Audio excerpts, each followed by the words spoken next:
Dahulu kala seorang pekerja kantoran sedang melintasi rel kereta api ketika ia tertabrak kereta api. Badan terputus menjadi dua bagian. Karena saat itu cuaca dingin, wanita itu masih sedikit sadar. Mencoba menyeret tubuh bagian atasnya mencari bagian bawahnya. Namun pada akhirnya dia tetap meninggal secara tragis di pinggir rel.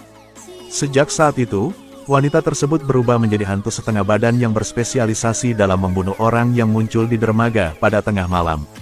Karena sering muncul dengan sabit di tangan. Jadi kalau bergerak akan bergesekan di tanah mengeluarkan bunyi, teke-teke. Seperti ini. Orang sering menyebutnya, teke-teke. Kalau tengah malam suatu hari kamu seperti gadis ini. Ketika menyeberangi jalan layang di sebelah rel kereta api dan mendengar teke-teke di belakang, ingatlah. Benar-benar jangan menoleh untuk melihat. Gadis ini tidak bisa menahan rasa ingin tahunya, tetapi terus menoleh untuk melihat apa yang membuat keributan itu. Akibatnya, di belakang tidak ada hantu sama sekali. Tiba-tiba embusan angin meniup debu di wajah gadis itu. Gadis itu merasa sedikit sial, jadi dia menoleh untuk melarikan diri. Siapa sangka suara-suara aneh akan bergema lagi. Gadis itu ketakutan dan melarikan diri. Tetapi teke-teke terus mengejarnya di belakang. Tidak peduli seberapa cepat gadis itu berlari, dia masih dipotong oleh teke-teke. Keesokan harinya insiden pembunuhan gadis itu menjadi berita.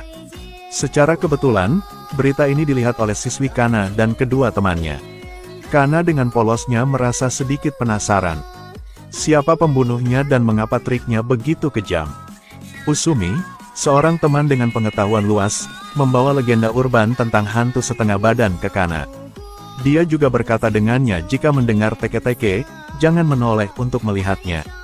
Jika berbalik dan melihat, bahkan jika dia berhasil melarikan diri saat itu, teke-teke akan datang ke rumahnya 3 hari kemudian untuk membunuhnya. Mendengar itu, Kana tertawa terbahak-bahak dan mengabaikannya. Dia tidak percaya pada beberapa legenda urban itu. Kecuali dia melihatnya dengan matanya sendiri. Tapi Kana tidak percaya bahwa dia akan ditampar begitu cepat. Malam itu Kana dan sahabatnya Ayaka berdebat beberapa kalimat dan kemudian berpisah dalam kemarahan. Siapa sangka Ayaka akan menaiki jembatan penyeberangan yang sering teke-teke muncul sendirian. Ayaka dengan cepat mendengar suara teke-teke. Dia, seperti gadis sebelumnya, menoleh melihat dengan rasa ingin tahu. Akibatnya, dia dipotong menjadi 2 di tempat. Kabar Ayaka telah meninggal membuat Kana merinding. Ketika diinterogasi oleh polisi, dia tidak mengatakan apa-apa lagi karena dia tidak ingin menimbulkan masalah bagi dirinya sendiri. Tapi di dalam hatinya, Kana masih merasa sangat bersalah atas pertengkaran mereka tadi malam. Malam harinya Kana membeli sebuket bunga dan menaruhnya di jembatan penyeberangan untuk mengenang sahabatnya. Kalau siang tidak pergi, sore sepulang sekolah bisa pergi juga, tapi kenapa harus pilih pergi pada malam? Memang angin bertiup. Kana tiba-tiba merasa ada yang tidak beres. Telinganya tiba-tiba berdenging, teke-teke. Kana tiba-tiba teringat kata-kata yang diucapkan Usumi sebelumnya. Jangan menoleh ke belakang dan itu akan baik-baik saja. Jadi dia langsung menutup matanya. Benar saja, teke-teke telah tiba. Jika bertemu dengan hantu setengah badan, tidak perlu takut. Menutup mata dan tidak melihatnya. Teke-teke ini belum pernah bertemu dengan gadis yang tenang seperti ini. Dia tidak dapat menahan rasa ingin tahunya dan melihat Kana. Kau juga memiliki beberapa pengalaman nih.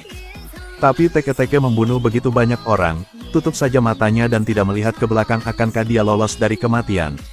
Hanya melihat teke-teke berpura-pura pergi untuk membiarkan Kana mengendurkan kewaspadaannya dan membuka matanya.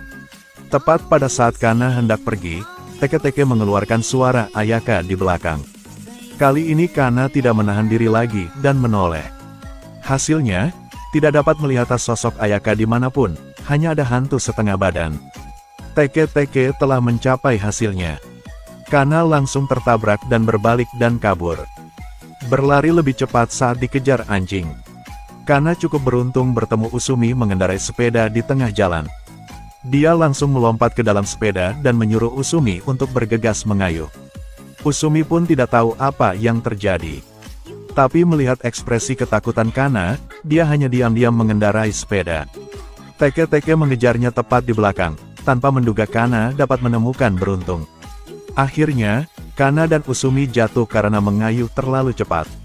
Dan Teke-Teke juga karena tangannya tidak bisa berlari secepat sepeda, jadi untuk sementara menyerah membunuh Kana. Dan memutuskan untuk membunuh Kana dalam 3 hari ke depan. Juga karena kali ini, dia menemukan bahwa dia benar-benar memiliki pengetahuan yang terlalu sedikit. Tapi dia mengingat kembali Usumi yang mengatakan bahwa meskipun dia melarikan diri, dia masih akan dibunuh dalam 3 hari ke depan. Kana ingin menyelamatkan dirinya sendiri, jadi dia mencari informasi yang berkaitan dengan hantu setengah badan. Apapun saja, kalau mati pun mati secara jelas. Hasil tak terduga Kana bertemu lagi dengan sepupunya Rie, yang juga diincar dan akan mati dalam 3 hari ke depan. Perlu juga disebutkan bahwa Rie belajar di universitas dan mengambil jurusan cerita rakyat. Jurusan yang sama. Lalu dengan sangat cepat Rie mengantar Kana untuk mencari profesor yang mengkhususkan diri dalam penelitian Teke-Teke. Sang profesor memberitahu mereka berdua bahwa hantu setengah manusia ini meninggal pada tahun 1948. Setelah berubah menjadi roh jahat, terutama sensitif terhadap warna merah. Saat ini Kana tiba-tiba teringat bahwa pada saat Ayaka meninggal, dia mengenakan tas punggung merah. Gadis pertama yang terbunuh yang juga mengenakan gantungan kunci merah di tasnya. Kana merasa senang sekaligus sedikit takut. Profesor meminta asisten Takeda untuk membawa mereka berdua kembali ke kampung halaman Teke-Teke saat dia masih hidup. Mendengarkan tetua memberitahu Kana tahu bahwa ketika Teke-Teke masih hidup, namanya Kashima. Kecantikannya terkenal di seluruh 10 desa dan 8 dusun. Kemudian tentara Amerika menyerang Kashima dan diintimidasi oleh sekelompok tentara. Dan Kashima karena pendarahan terlalu banyak, maka sejak itu, dia dihantui secara psikologis. Sangat membenci hal-hal seperti darah. Lalu ketika dia menjadi hantu, aku lebih membenci warna merah. Anna dan Rie meskipun mengetahui kisah hidup Teke-Teke tetapi masih tidak dapat menemukan cara untuk melarikan diri dari kematian setelah 3 hari lagi. Pada saat keduanya putus asa dan membawa pulang Takeda, dia akan memberitahu mereka cara untuk mematahkan kutukan. Kedua gadis ini akan mati dalam waktu 1-2 hari lagi. Gerbang kematian akan terbuka tepat di depan mata mereka. Takeda memberitahu mereka bahwa masih ada cara untuk hancurkan kutukan. Mendengar bahwa batu nisan Teke-Teke telah jatuh. Jika Kana dan Rie Bentu membangun kembali batu nisannya, kutukan itu mungkin bisa dipatahkan. Kedua gadis itu mendengarnya meskipun tidak yakin apakah ini jalan yang benar, tapi untuk saat ini sepertinya tidak ada jalan lain. Mereka berdua pergi ke tempat yang dikatakan Takeda. Alhasil, tidak ada batu nisan apapun. Keduanya segera menelpon Takeda untuk meminta bantuan. Siapa sangka, Takeda bilang mereka telah datang tempat yang salah. Batu nisannya terletak di arah yang berbeda. Kana dan Rie hampir mengutuk Takeda. Hampir habis 3 harinya. Keduanya sekali lagi berangkat. Hasilnya adalah di tengah jalan, mereka bertemu dengan truk menghalangi jalan mereka. Rie sangat marah sehingga saya merusak peta. Pada akhirnya, mereka berdua berhasil melarikan diri dari truk yang berjalan seperti kura-kura itu. Dan akibatnya, mereka sampai di pertigaan jalan. Belok kiri atau kanan di sini. Pada waktu yang begitu penting dan peta jalannya telah rusak. Di sisi lain, Takeda yang menyelinap untuk mencari peta juga didorong oleh satpam hingga jatuh ke tanah. Waktu setiap menit berlalu. Untung Takeda masih ingat dia masih punya mulut. Jadi dia berteriak keras ke telepon menyuruh mereka belok kanan. Saat Kana dan Rie lari ke batu nisan, hari sudah gelap. Tapi untungnya batu nisan itu terletak di tempat yang mudah dilihat. Saat mereka mencoba mengangkat batu nisan itu, Teke-Teke membawa anginnya datang. Pada saat kritis, keduanya berhasil membangun kembali batu nisan. Jelas bahwa angin telah berhenti bertiup. Mereka berdua mengira telah lolos dari kematian, jadi mereka menghela nafas lega. Tetapi metode ini tidak berhasil. Teke-Teke diam-diam berdiri dalam kegelapan menatap mereka berdua. Kedua wanita itu mematahkan kutukan tapi tidak terburu-buru pergi. Tetapi hanya duduk di sana dan berbicara omong kosong. Suara Teke-Teke yang familiar terdengar lagi. Mereka berdua menoleh. Waduh. Rie dengan cepat mengendarai keluar dari sana. Tapi teke-teke mengejar mereka tepat di belakang. Rie sangat takut. Dia hanya benci tidak bisa menginjak pedal gas sampai ke tangki bensin. Karena bisa melihat yang tak beres. Kali ini, teke-teke semakin gila.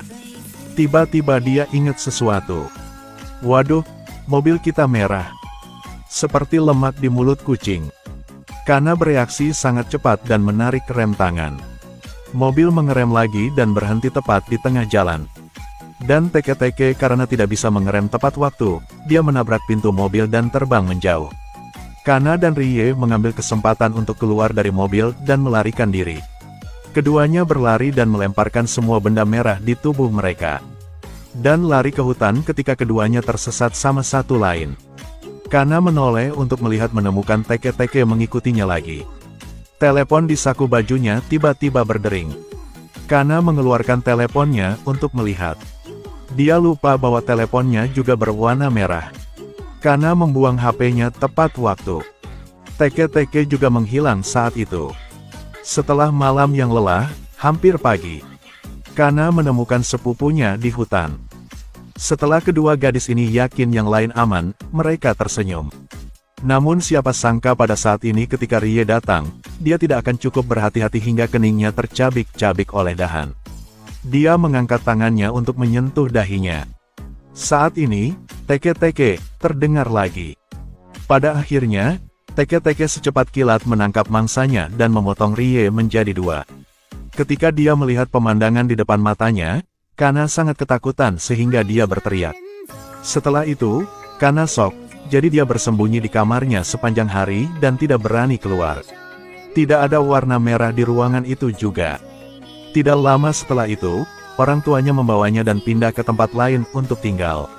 Mungkin jika dia pindah ke tempat lain untuk tinggal, dia secara bertahap akan keluar dari obsesinya.